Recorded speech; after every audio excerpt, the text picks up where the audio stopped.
Hello everyone, welcome back to the channel once again. I'm your host Jolie Reaction and I hope you're doing fine wherever you are. On today's discussion, we are going to talk about a powerful and controversial topic that has been raising a serious conversation across Africa, the Caribbean, and the Black community around the world.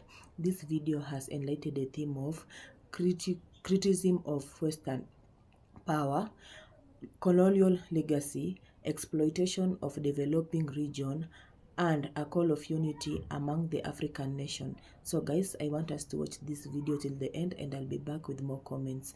All credits goes back to the original creator of the video. I saw someone in the comment section the other day saying that, telling me that I shouldn't say the West, I should say Western imperialism to differentiate it from, oppressive Western policies. Okay, I don't know if you've ever known me to be imprecise in my choice of words. I say the West because that's what I mean. I also saw someone saying on the same video that I'm just bitter. How astute of you. Of course I'm bitter. I'm a Westerner. That means that I was taught a fictitious story my whole childhood about the West. And I didn't actually get any sort of decent education until I was an adult. And it wasn't provided to me. I had to search it out. I had to find it out. It was hidden from me. And what I found out was that I actually come from a civilization that never civilized. I came from a so-called civilization that is identical to abject primitivity. I came from a so-called civilization that's what you would expect from people who were raised by wolves. It's like your culture was dropped on its head as a baby. The brain of this so-called civilization has a deformed amygdala. The prefrontal cortex of the Western mind is missing. It's like a psychopath. So yes, I learned that I came from a so-called civilization, a so-called culture that completely failed to develop. We're like the moronic bully in school who pushes people around as a kid, never pays attention, never learns, never studies, and never changes. So that everyone that he bullied, eventually surpasses him in adulthood, in every conceivable way, in maturity, in skills, in knowledge, in intelligence, in career, in health, in relationships, in everything. While he remains a stunted man-child who nobody can stand, no one wants to be around. Well, that's the West. Every Westerner has been deprived by their ancestors of a history that they can be proud of. A history that gives them a chronological record of their development, their advancement as a people. Because the West is just as primitive, just as barbaric, just as shallow, just as selfish, petty, deceitful, and immature as they were 3,000 years ago. So I say West because I mean the West. You can't divorce imperialism from the so-called civilization that imperialism emerged from. This isn't even just about the endless crimes of the West against the rest of the world. No, I'm talking about the whole so-called culture, the so-called civilization that has utterly and miserably failed its own people. You literally had to suppress everyone else, oppress everyone else, burn, loot, and destroy everything that everyone else had, everything that they built, that everyone else built, everything that they accomplished, just so you could try to make your so-called civilization look developed, only by de-developing everyone else. You had to tie their hands and feet just to pretend that you could beat them in a race. And again, it's just like some dumb bully in school who cheats on his test, cheats on his homework. Okay, you'll get an A on the test, but you're still dumb. And you won't progress educationally at all. That's not going to benefit you. Your appearance of knowledge on a test you cheated on is short-lived. Whereas you can lock the smart kid in the gym locker, but he's still the smart kid. I mean, imagine, you go all around the world and smash up everything that other civilizations built, loot what they built, pillage, steal, even steal their ideas and their concepts and their philosophies. And then you sit on top of this mountain of stolen goods and declare yourself to be rich because of your own merit.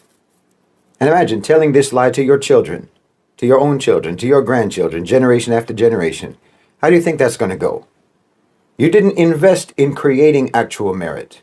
You cheated, you lied, you stole, you brutalized, and then you tell your own people that everyone else in the world has nothing and you have everything because of how much better you are than everyone else. How long is that lie sustainable? I mean, these are people who actually have civilizations, who actually created and built and accomplished and didn't just pillage and plunder. And there's still those people today, even though you have oppressed them, they're still those same people. And you're still the way you are. Wallahi, the West let its people down. The West let their own people down. I mean, a good example actually is African Americans. I don't know if you can think of a people who were more held back, more deprived, more sabotaged than African Americans. You took everything away from them and took them away from everything. They started in your country at less than zero, literally regarded and treated as subhuman, not allowed to learn to read or write or anything for hundreds of years. But you see, they come from a people of accomplishment to one degree or another, not a people of piracy and theft and appropriation. They come from a people who created and built and developed in their own countries, in their own land. And even though you did everything that you could possibly do to suppress them, to hold them down, to hold them back, and you're still doing that until today, nevertheless, I don't think anyone can dispute the fact that African Americans have become a global cultural superpower. Culturally, they're a superpower. Whatever cultural soft power that America has in the global South, it's African American. And China, one of the most ancient civilizations on earth, over 4,000 years as an organized civilization. You tried to destroy them, tried to poison that society with opium. America has tried for decades to destabilize and undermine and sabotage China.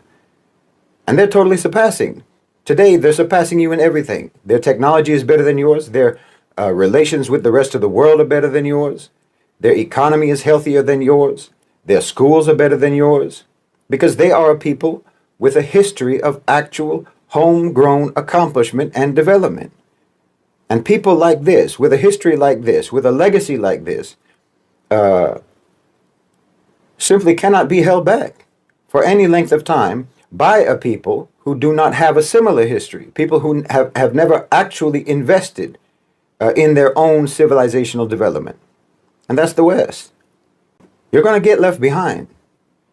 You're going to get surpassed, and you are going to end up being nothing more than a footnote in history, because the peoples of the world who have genuinely developed civilizations cannot be kept down indefinitely. No one, for example, bounced back from Western imperialism and colonization faster than the Muslims, because our foundations are too strong, our history is too strong, our achievements are too many, our culture is too rich, our beliefs are too powerful. You could only inflict superficial damage on us. The whole history of Western colonialism in the Muslim world only amounts to a flesh wound. Our empire was never based on being a political entity. Political governance was a byproduct of belief. Our empire was an empire of faith. And that empire remains completely intact today. And it will always be intact. But everything that you call Western civilizational achievement is stolen. From your architecture to your philosophy. You are appropriators. Cheaters. Even your Greco-Roman so-called philosophers, who themselves took from the Egyptians, even these foundational thinkers of what you like to call Western philosophy, if it had been left to you, they would have all been left in the dustbin of history, if it weren't for the Muslims. We taught you what they said, and when you learned it according to Muslim interpretation and correction. Their ideas passed through us before they ever reached you. So even your so-called enlightenment, your discovery that reason and rationality are things that exist, well, you didn't discover that. We taught you that.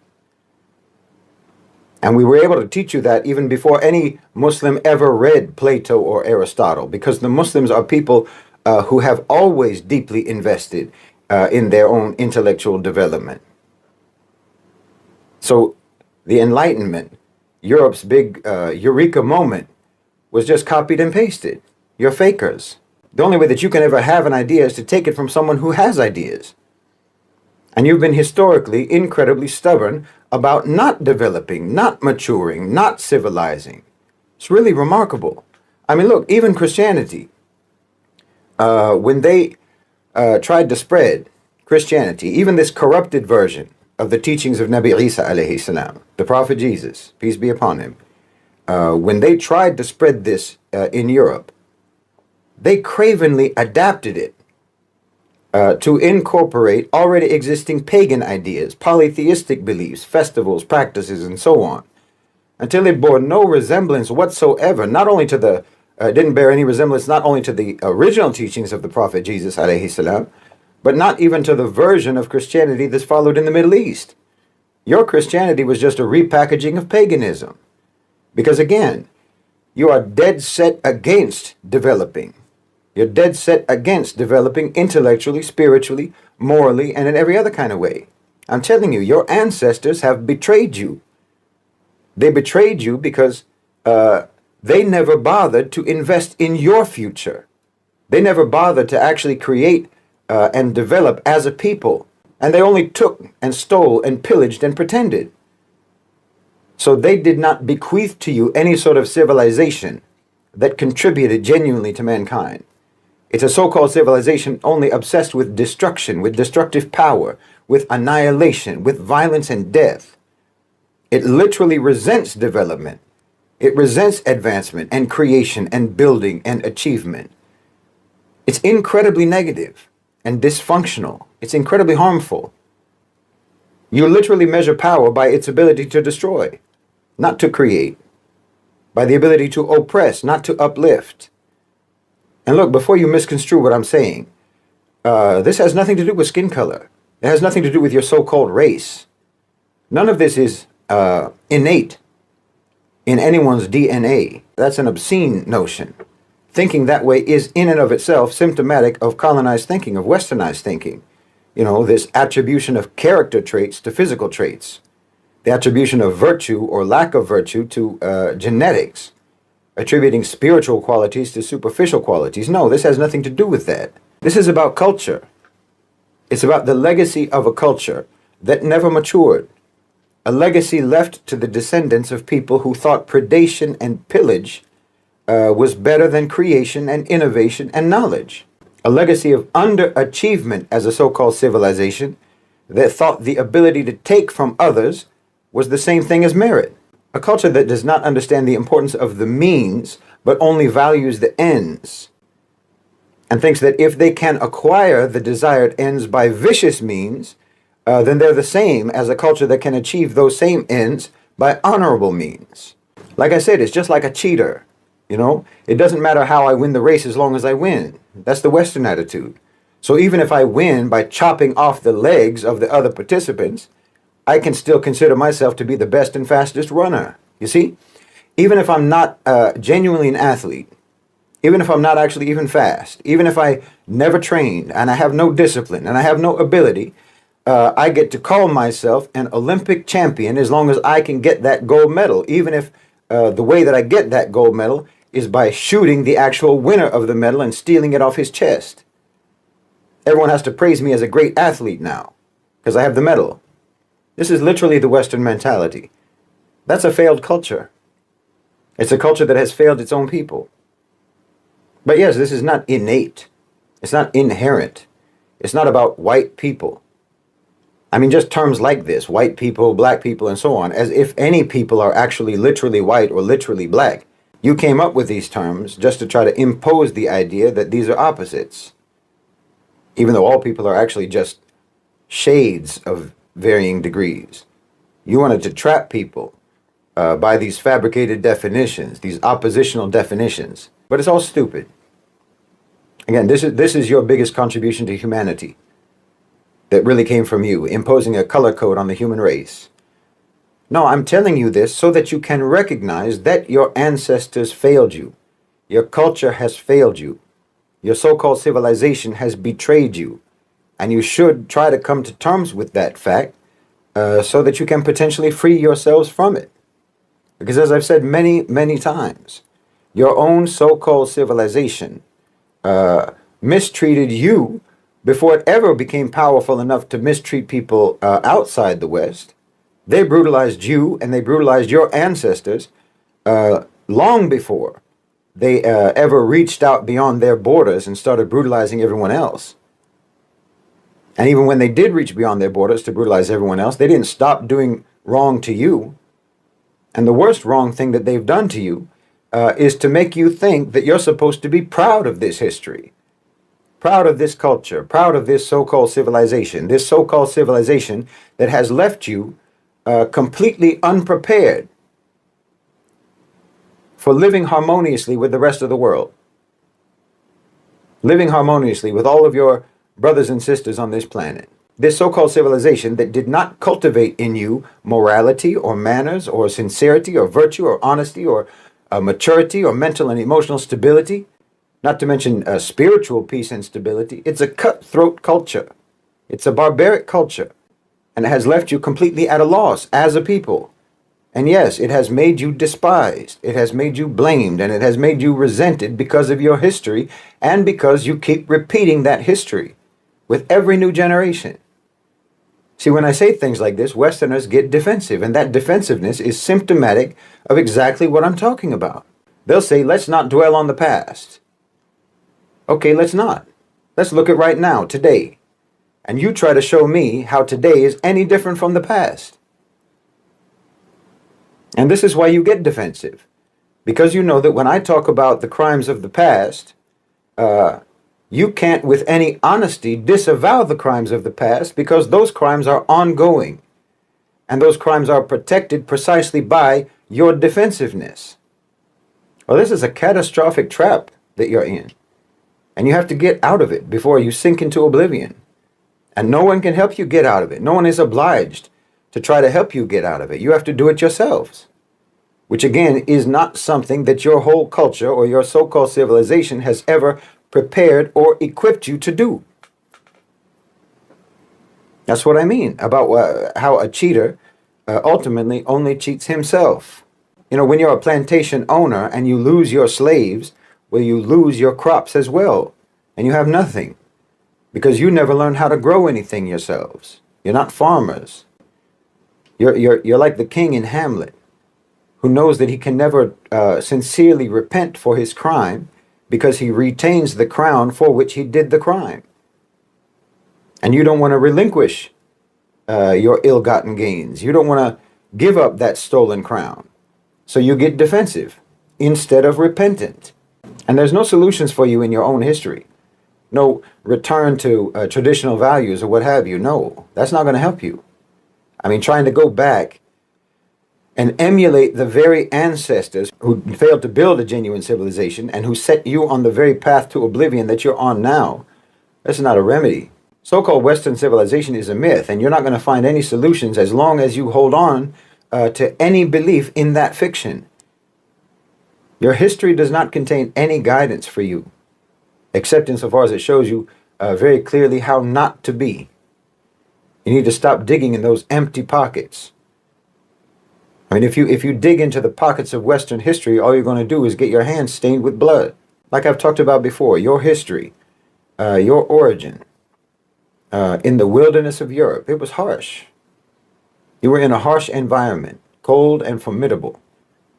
And you took the attitude, your ancestors I'm talking about, took the attitude that violence and dominance were the only means for survival. And this attitude pervades all aspects of your culture, from colonization to marriage, from international relations to relations between the sexes. You can go as deep as you want analyzing that society, Western society, and you can see how this primitive attitude manifests on every level of that society and that culture. And then there's all the lies that you have to tell each other and tell yourselves. Because the West eventually did encounter genuine civilizations, and so they wanted to pretend that they too were civilized. So they espouse all these values and principles and so on that they never adhered to and don't really even understand. And this is where so much of the cognitive dissonance comes from. Because yes, you do have an untarnished human nature, what in Islam we call the fitrah, the intrinsic good human nature that's buried inside you. And that conflicts with your society, it conflicts with your history, it conflicts with your actions, and it conflicts with your ideologies.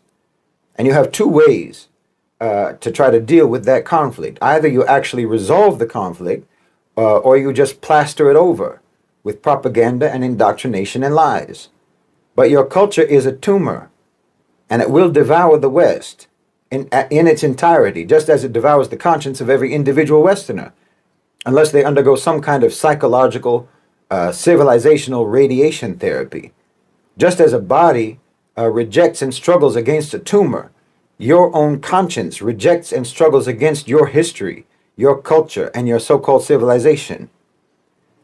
I mean, you're really in the same struggle as the rest of us, in a way, because the West has been a parasitic tumor on the whole of humanity for centuries. And we've been resisting it. And you should too. Because it isn't any healthier for you than it is for us, truth be told. And that's the only reason why I'm telling you this. But you get defensive. And you want to pretend that that tumor is actually a vital organ. Well, it isn't. You can, just like anybody else, you can actually change. You can actually become what you claim to already be. But that can only happen once you recognize and acknowledge that you aren't now what you claim to be. And then you can start learning, inshallah, from the people who really are the thing that you claim to be, which is civilized. Welcome back, and thank you for watching, and I hope you have watched that video till the end and you have seen how this Arab man has exposed Western countries on destabilization of black community, especially Africa and the Caribbean. And he has also go to the further extent of exposing ways which these Western countries used in destabilizing the black community. And I want us to break these points down together. So let's get on it. The first point was critique of the West. This is the strongest argument in the video. This the criticism of Western civilization and historical role in colonization and global dominancy. Powerful nation became wealthier partially through slave colonization, resource extraction, and exploitation of weak nation. Africa lost millions of people through transatlantic slave trade. Caribbean nations were transformed into plantation economics. Natural resources like gold, diamond, oil, and mineral were excreted for the benefit of the power. And after independence, many countries struggles economically because the system left behind were designed to benefit outside interests. But critics also say we must avoid oversimplifying history, so the debate still continues. And we have seen, even us here in Africa, we are still struggling. And we know that minerals resources are being excreted from our countries. They are being excreted from Africa, and they are taken to the Western countries to be purified so that they could come and sell the same product back to us on a higher price. And we know for sure that these resources belongs to us. And even if we create it or we manufacture it ourselves, the benefit of it won't favor us, or it won't favor our country. So because the system that they designed, it was meant to favor the Western countries. And the second point is impact on Africa and developing region. This point sparked a major controversy. Many political commentators claims that foreign power continues to influence Africa and Caribbean economy because of natural resources like oil, gas, cobalt, diamond, and rare minerals. Africa is credible rich in mineral wealth, but many African countries still faces poverty, debt, unemployment, and infrastructure challenges, rising cost of living, and economic vulnerability. And that's why leaders are calling for strong religion unity and economic independence. And for sure, we know if we are strong united, and we have that a power to excrete our own mineral, we will create a job employment within our community. We won't wait for the come and create job employment for us, but as ourselves we will create that job opportunity to ourselves. We know that oil and gas are expensive, and if you have that idea or that how to excrete and how to purify them so that they could be used used, we will be economic independent. The third one was colonial legacy and cultural control. The colonial system made not only to control land and resources, they also influence identity, culture, and thinking. Many colonized societies were highly taught the European language, religion, and lifestyle were superior, and over time, local tradition and cultural system became weakened or magnified. But we know that religion and education have also helped many community positively. Yeah, we know that their European education and religion has helped us Africans positively. Because if we were not educated or we were not being told on religion, most of us we won't be religious right now, and most of us we won't be educated. That's the good part of it. Their religion, their education taught us, has brought us a good impact in the society.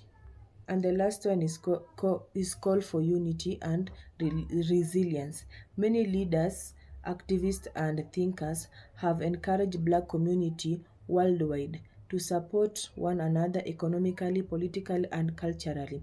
The call is about self-reliance, protecting resources, building strong institutions, and reducing dependence on foreign power. But we know all achieving this won't be easy because every country has different political system, challenges, and priorities. But when we unite in one reason of achieving self-independence and economic independence, we will make it happen. Yeah, when we stand as one Black community and unite, we will achieve that a self-independent and economic independent too. We won't depend for these Western countries to support us financially or to support us politically or to support us even economically. We will be independent. We will support our own. We must unite us as Black nation. We must unite so that we will achieve that unity and self-independency. This conversation is shaping how people think on global inequality and independency today. Or do you think the focus should be on internal leadership and development? Kindly drop your thoughts on comment below, and don't forget to like, subscribe, and share this video. And if this is your first time coming across my video, kindly subscribe to my channel. And thank you for watching. See you on my next one. Love. God bless.